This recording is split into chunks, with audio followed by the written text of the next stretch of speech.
This is the one-year anniversary of an organization providing a hot meal for Decatur families who are in need. The Good Samaritan Inn has been running for 29 years. 1 year ago today, that's when they moved into a new building that offers more space. The director says it shows the growing number of people in need of help.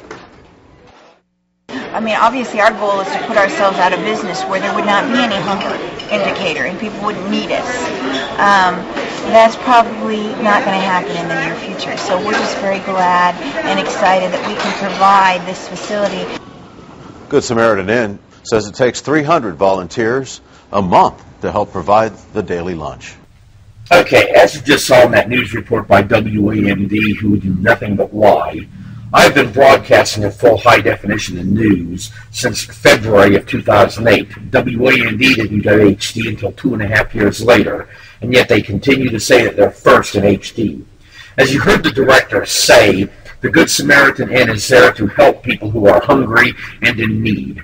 As a disabled American veteran, someone who has no money and can afford to eat, I was banned from there in July of last year by the people who worked there. Mike, who was at the door, told me he wouldn't let me in to feed me on a Sunday when I went there when they opened at 11:30. He refused to let me eat. I replied, that's not very Christ-like, is it? He admitted when he threw me out that he worshipped Satan. Then the one guy that works there, whose name is Eric, he's the one who came out and said if I ever set foot on the property, he would have me arrested for trespassing. I can't afford to eat.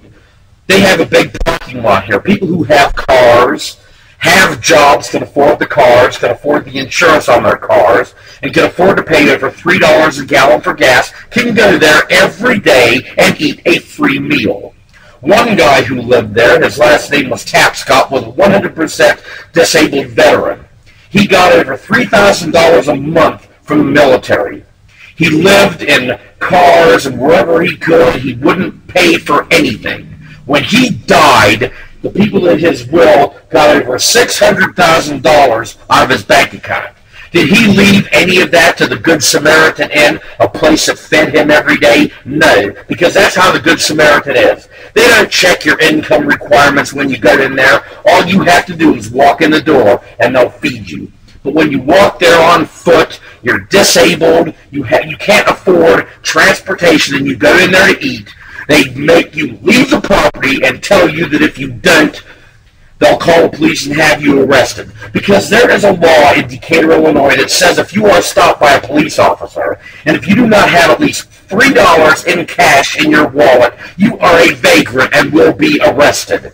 They do not want vagrant people, people without money, going into the Good Samaritan. They want them in jail and charged with a crime. That's how the Good Samaritan is.